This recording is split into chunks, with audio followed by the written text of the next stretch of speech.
बिहार एक ऐसा राज्य जिसे कभी राजनीति का संगम या गढ़ कहा जाता था, जहां से जेपी नारायण जैसी हस्ती ने संपूर्ण क्रांति का बिगुल फूंका था। आज उसी बिहार की राजनीति का जो हाल है वो किसी से छुपा नहीं है। यहाँ पर अपराध और सत्ता के गठजोड़ की काली छाया गहराती ही जा रही है। अभी चुनाव के वक्त पर एडीआर की ताजा रिपोर्ट सामने आई कि बिहार विधानसभा के 241 विधायकों में से 158 विधायकों पर आपराधिक मामले दर्ज हैं और इनमें से 119 हत्या के प्रयास, अपहरण, बलात्कार, भ्रष्टाचार और गंभीर अपराधों की आरोपित है।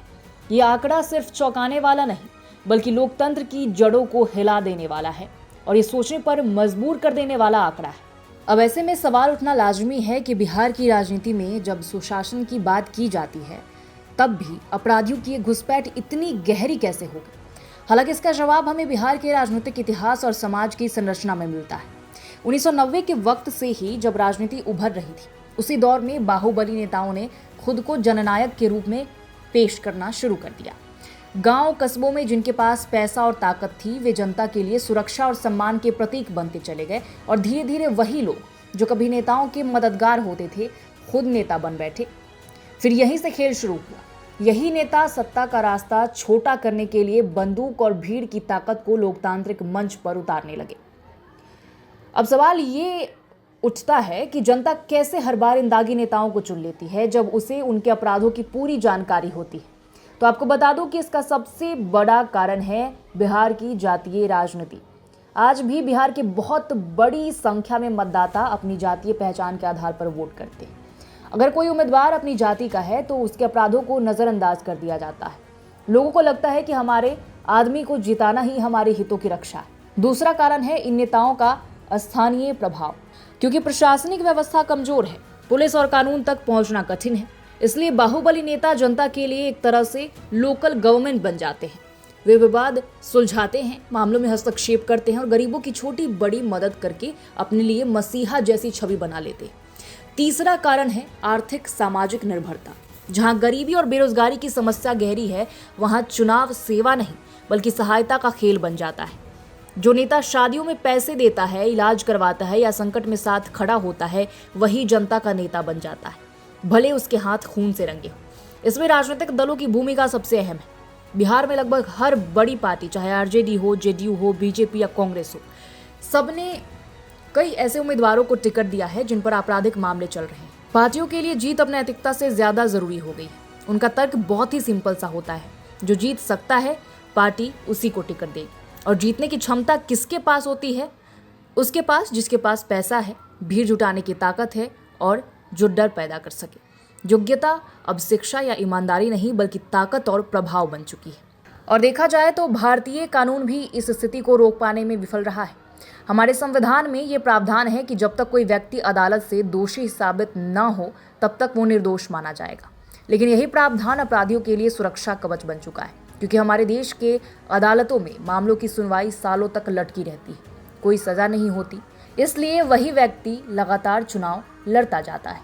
2013 में सुप्रीम कोर्ट ने एक बड़ा फैसला दिया था कि अगर किसी जनप्रतिनिधि का 2 साल या उससे ज्यादा की सजा होती है तो उसकी सदस्यता तुरंत खत्म हो जाएगी। मगर राजनीतिक दलों ने इस फैसले का भी रास्ता निकाल लिया। या तो जांच पर दबाव डालते हैं या मुकदमा इतना लंबा खिंचवा देते हैं कि फैसला ही नहीं आता। जगजाहिर है कि बिहार में अपराध और राजनीति का गठजोड़ कोई नया नहीं। शहाबुद्दीन, आनंद मोहन, सूरजभान सिंह, अनंत सिंह, रमा सिंह जैसे नाम इस इतिहास में हैं। ये नेता जेल में रहकर भी चुनाव जीतते रहे, विधानसभा पहुंचते रहे और सरकारों के फैसलों में भूमिका निभाते रहे। जनता जानती थी कि उनकी ताकत विकास नहीं, डर और प्रभाव पर टिकी। फिर भी उन्हें चुना गया। जब सीएम नीतीश कुमार ने सुशासन और 7 निश्चय की बात की, तब लगा कि शायद बिहार की राजनीति अब तो बदलेगी। पर 2020 के चुनावों ने फिर वही पुराना पैटर्न दोहराते हुए दागी उम्मीदवार, पैसे का खेल और जातीय ध्रुवीकरण को दिखाया। एडीआर की रिपोर्ट इस हकीकत को और साफ कर देती है। बिहार विधानसभा में 65% से ज्यादा विधायक ऐसे हैं जिन पर कोई न कोई आपराधिक मामला पहले से ही दर्ज है।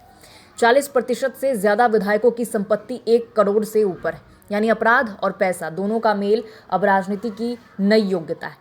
ये पैटर्न अब पंचायत स्तर तक भी पहुंच गया है, जहां छोटे बाहुबली भी सत्ता का हिस्सा बनने लगे हैं। ये लोकतंत्र की जड़ों पे पनप रही धीमी लेकिन गहरी बीमारी है, जिसका इलाज तो अरसों तक नहीं मिलने वाला। इस पूरी स्थिति का सबसे बड़ा संकट जनता के फैसले हैं। लोकतंत्र में जनता सबसे बड़ी ताकत होती है, लेकिन जब वही जनता अपने अधिकारों और जिम्मेदारियों को भूल जाती है तो अपराधियों को सत्ता में आने से कोई कैसे रोक सकता है। आज बिहार में वोट डालते समय लोग ये नहीं सोचते कि उम्मीदवार पर कितने मामले दर्ज हैं। वे सिर्फ ये देखते हैं कि वो उनके समाज का है या नहीं है। यही मानसिकता अपराधी राजनीति का सबसे बड़ा आधार बन चुकी है। सुधार किसी कानून से नहीं बल्कि जनता की चेतना से ही संभव है।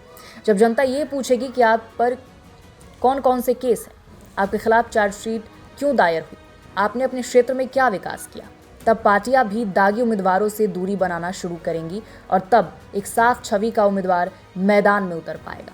देखा जाए तो समाधान मुश्किल जरूर है, लेकिन असंभव नहीं। चुनाव आयोग को अधिक अधिकार दिए जाने चाहिए ताकि गंभीर अपराधों के आरोपियों को चुनाव लड़ने से रोका जा सके। न्यायिक प्रक्रिया में तेजी लाई जानी चाहिए ताकि नेताओं से जुड़े केस सालों तक अदालत में लटके ना रहे।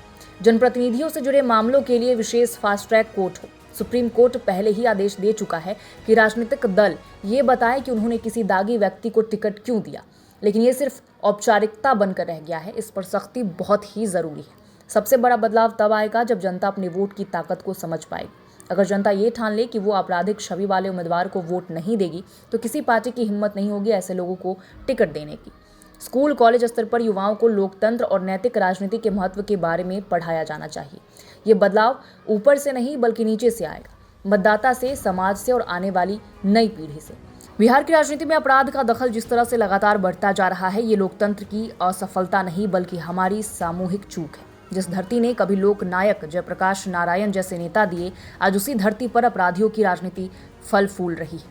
लेकिन बिहार का युवा अगर जाति और धर्म से ऊपर उठकर काम, रोजगार, ईमानदारी की राजनीति चाहता है तो सोशल मीडिया और नए माध्यमों ने जनता को आवाज भी दी।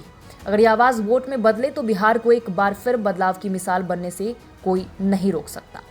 लोकतंत्र की साख अपराधियों से और दागियों से तभी बचेगी जब जनता जागेगी, जब लोग ये समझेंगे कि जो व्यक्ति अपना घर, अपना चरित्र और अपना इतिहास साफ नहीं रख सकता वो राज्य भी नहीं संभाल सकता। बिहार विधानसभा में बढ़ती आपराधिक छवि सिर्फ एक रिपोर्ट नहीं बल्कि एक चेतावनी है कि अगर हमने अब भी आंखें नहीं खोली तो आने वाला वक्त हमारे लोकतंत्र को सिर्फ नाम भर का बना देगा, जो वर्तमान में भी नजर आ रहा है। राजनीति तभी शुद्ध होगी जब जनता तय करेगी कि उसे डर नहीं विकास चाहिए, दाग नहीं ईमान चाहिए और अपराधी नहीं प्रतिनिधि चाहिए। तभी बिहार अपने असली गौरव को फिर से पा सकेगा और बिहार विकास की दिशा में अग्रसर हो सकेगा।